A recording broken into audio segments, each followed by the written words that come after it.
So when you were talking about racism rearing its ugly head more than it has now, no, it's always been there. It's always been there. It has just not been in the forefront. You guys have not noticed. Racism been here for years. You guys have not noticed it. Hold on. Just like when we tried to tell y'all, that police brutality existed against us, and y'all didn't believe it until Rodney King video came out. I'm sorry, there was a ton of white rockers and stuff like that came out with music saying that you were completely right. 90% of society agreed. I'm not talking about rockers. I'm talking about the general public. I'm talking about the general public. And that's the thing, Josh, is that I understand where you're coming from.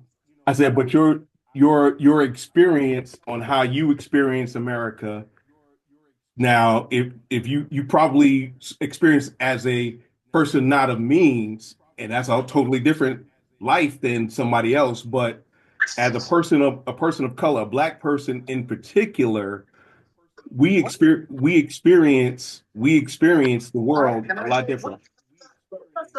Where I grew up at in Orlando, Florida, the police fucking beat us up. Like even white people, but are you black? Roughed us up. Like it wasn't the color of our skin, it was where we came from. No, right, and I understand that. I'm not taking that from you. And Josh, and that's all well and dandy. But you also have to understand it's also where we live at, plus the color of our skin. Because the people who patrol our neighborhoods look like you. They don't look like us. And I'm not taking that away from you. I'm not taking that away from you. But I understand chaos. So what did I say that took away from you? Chaos. I understand where I definitely understand where you coming from, Mr. Weir. Hold on, I got one person in my Zoom room. Go ahead, Madam D. Hey, I think a lot of it is just that we are often not aware of our history, and if you just go back and just for yourself research your history, then you'll understand a lot of what's going on, because it never ended. They just repackaged it and rebranded it. So we've had, as a person who had several degrees, according to America, I should be doing good. But as a Black woman, I have somebody's echoing, Madam D. I think you're echoing. Okay. Madam D, I think you're echoing. Okay, I hear you echoing too. Josh, do you know I'm the one that's echoing DFG? Born with civil rights. The first generation.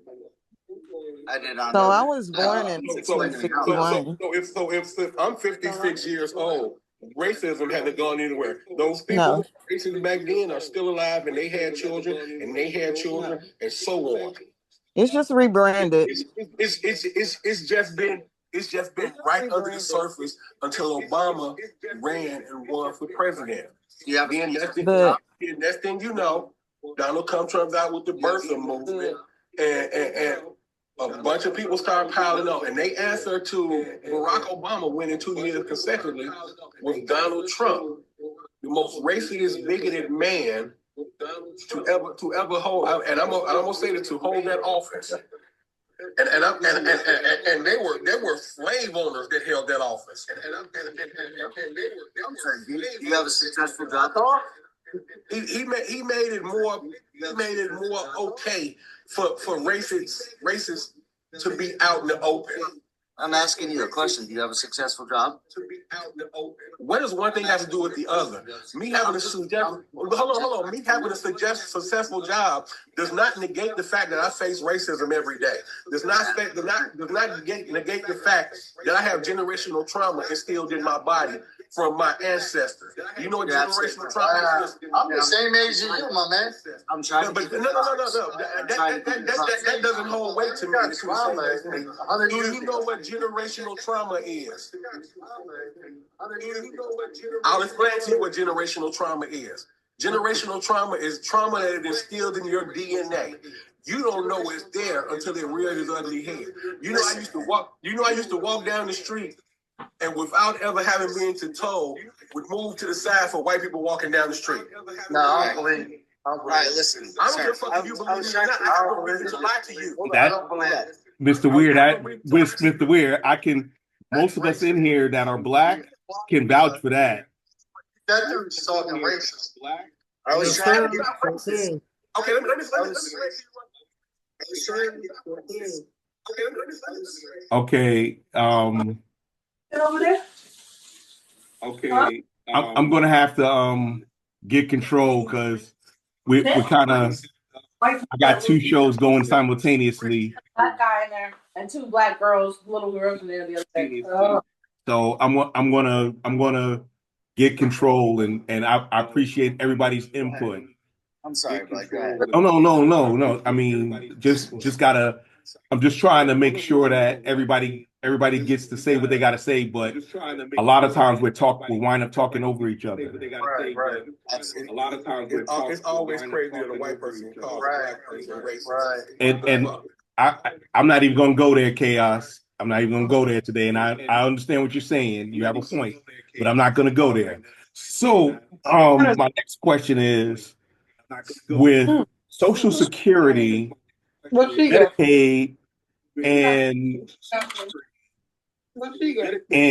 TANF SNAP being cut to facilitate a tax cut for the 0.5% of people and businesses, what is your position on whether the 25th Amendment should be invoked? Because they're messing with our money. That's not money that this goodies get and giveaways. That's not money that it's money that we and giveaways. Say that again. Can you show me an actual something? Show me something that's actually reliable that shows me that they're actually taking away people's Social Security and stuff. Well, you could look at the way the Department of Government Efficiency / and the Social Security Administration / jobs, they are in both the House and Senate budget packages. They're expected to cut $880 billion from the package from a certain committee, and the two things in that committee are Social Security and Medicare. So did you realize that, or did you see that? No, it's in the budget. It's in the budget package.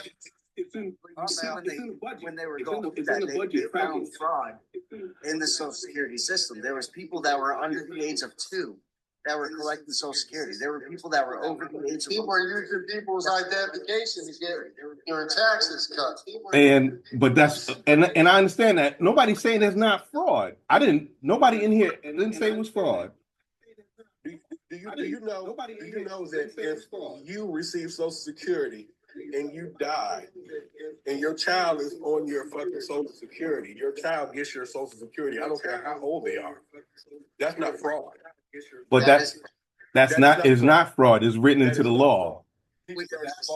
That's not fraud. You have a conversation with somebody who's more intelligent than you. I got Big Al on the other room. I'm going to let him talk. Go ahead, Big Al. Yeah, all this talk about fraud is just smoking mirrors. If there are people who are illegally receiving Social Security, then cut them off. Okay, all this talk is frackamackle bull, and as you said, DMG, there is a package that's gonna take away over $800 billion from those programs that support Social Security and Medicaid. That's a fact. So if there's all this fraud, then why isn't Dodge identifying the specific people who have committed fraud, and why aren't they being prosecuted for fraud?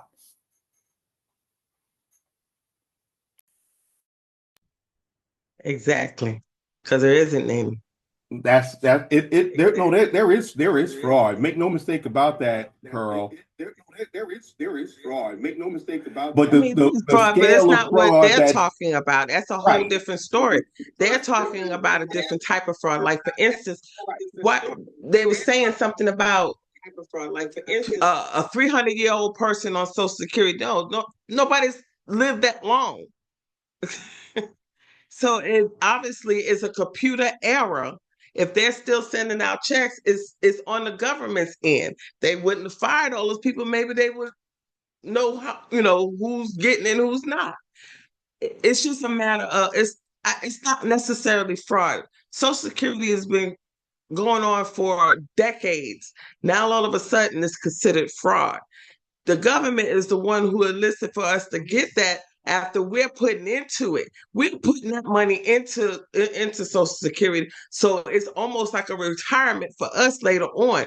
But now they're trying to cut it off or revamp it, and it's just messing up the whole situation. But you have to think about the people who worked all those years, bust they behind to put money into that fund, and now you're considering them have fraud because they're receiving it. And it's just ridiculous. And one person said something about, if my grandmother or my mother-in-law called up and wanted to know why her check was late, she's a fraud. No, she wants to know what happened. Did you cut her off? You're on mute. You're still on mute. You're still on mute. I know, but they can hear me on TikTok. I was told they was tone deaf. They were tone deaf. That was it. But I got Miss Victorious that came up. She wants to say something. Go ahead, Miss Victorious. But I got Miss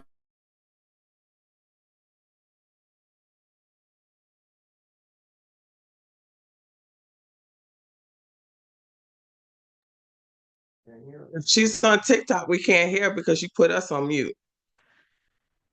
You got to be smarter than the equipment.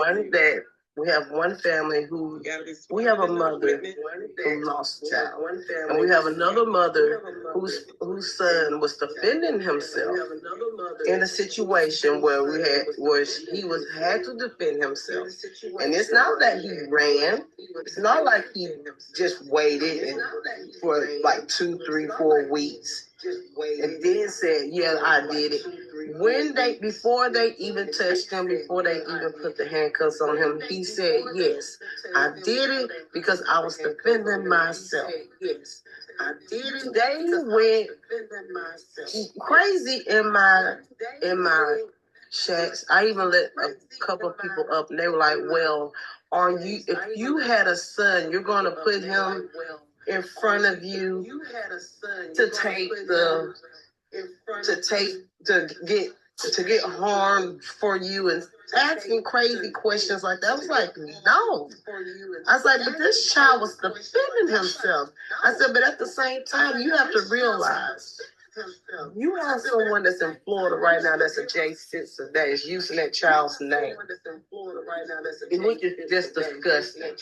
Has his face on his website. And at the same time, the family that's grieving is asking to please take his face down.